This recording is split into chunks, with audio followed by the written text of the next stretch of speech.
So today is the day para po pumunta ng isla. So kagigising lang po namin dito and gabi na kami nakarating kagabi kaya nagstay muna kami dito sa bahay nila ate dito sa may Subic. And for the ligpit muna tayo kasi kailangan din namin magbadali kasi babiyahin na nga kami ng isla, magbabangka lang kami. And anyway, so for the ligpit muna tayo ng mga gamit din namin para wala akong makalimutan na maiwan dito. Anyways, pinapaihi ko muna si Sir Bliss sa CR kasi kagigising niya lang and syempre routine niya to umihi after gumising and then after that, pinagpiplay ko muna siya dito ng mabilis kasama yung mga pinsan niya.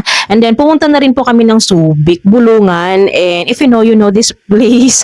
Dito po kami ngayon sa fishport ng Subic. So sumasampa na nga po kami dito sa may bangka na sasakyan namin pa isla. Anyways, ang biyahe po namin it takes 2 hours. After 2 hours, siguro depende kung maalon din. Sa isla po ng San Antonio, Zambales yung pupuntahan namin. And nandun po kasi yung hanap buhay ng mga kapatid ko, ng ate ko, nandun din po yung mama ko. And matagal na rin po sila doon. Ilang taon na rin po silang naninirahan doon. Napakainit po ngayon and sobrang pawis na rin ako kasi napakainit po talaga. Nandito lang naman po kami sa bangka. Ang inantay nga po namin na makumpleto kami dito para makaalis na kami or makauwi na kami or makapunta na kami ng isla. So, namimili pa po kasi sila ate ng mga konsumo doon sa isla, mga kailangan nila doon and mga paninda niya. So, marami pa po siyang mga iniintindi at inaasikaso binibili dito sa bayan kasi ito nga po yung pinakamalapit na bilihan. And nagkakape na nga po kami nung dumating sila kasi may dala silang kape and tinapay kasi gutom na rin kami, no? Kasi breakfast kasi ito. So, nandito pa kami.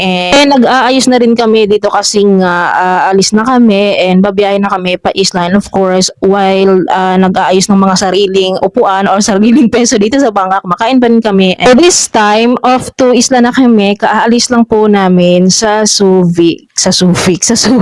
And ito nga po yung mood ng ano namin ngayon o biyahe namin. So, makalma po yung dagat ngayon. So, dito pa lang naman kasi yan, malapit sa Subic, kalma talaga dito. So, I hope ganito siya hanggang pag-uwi, no? Hindi maalon. So, by the way, kaya po nagbakasyon kami dito kasi ito talaga yung destination talaga namin kapag bakasyon sa school, ganyan. And kapag may pagkakataon, mahaba yung mga araw, pupunta talaga kami dito para magbakasyon. Kaya po, dito kami palagi kasi po, dito po naghahanap buhay yung mga kapatid ko, sila ate, dito rin po yung mama ko. Matagal na po silang naninirahan dito, ilang taon na po. And bilang laki ka rin sa mangingisda yung mga magulang mo, malapit talaga sa amin yung ganitong vibes, pangingisda, and yung pagdadagat, and yung vibes ng dagat. So, ewan ko ba kung bakit lagi akong tinatawag ng karagatan? Siguro marahil dati akong pugita, kaya ganon. Charot. So, for almost 2 hours, so malapit na meet na kami. Andito na kami, dyan na kami lulusot sa isla na yan. Ayan, ito yung isla na yan. So, dyan kami dadaan. Anyway, sure ko lang na hindi po maalon yung aming biyahe.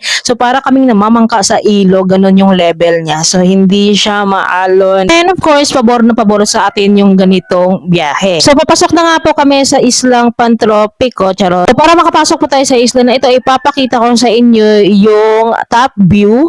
So, ayan po yung nilulusutan para makapasok tayo sa Isla Pitas dito sa Zambales. Ayan po yung dinadaanan namin. So, napakaganda po. And ito nga po agad yung bubungad sa atin. So, grabe yung place. Napaka-instagrammable. Daming pictures na magaganda na pwede mo i-create dito. Side by side ng isla is napakaganda po ng view, mountains to mountains. And napakaganda po nito sa mental health natin. Pag ganito araw-araw yung view natin. And masarap nga naman talagang mag-relax sa ganitong lugar. So, papakita ko lang sa inyo yung paligid ng isla. So, dito po kami nang galing kanina. Ayan, dyan kami lumusot sa area na to. Ayan, ipakita ko sa inyo. So, ayan, dyan kami lumusot. And makikita nyo dito na maraming mga bangka po nakaparada dyan. And may mga kubo na rin po dyan. And dito na rin po yung destinasyon namin. Dito po sila naninirahan. Ito po yung community dito. And dadaong na nga po kami. And finally, nakarating kami dito ng ligtas at maayos. And napakasarap ng vibes talaga dito. So mararamdaman mo na agad yung vibes dito na makakapag-relax ka talaga. So makikita nyo naman napakalinaw talaga po ng tubig. Thank you, Lord!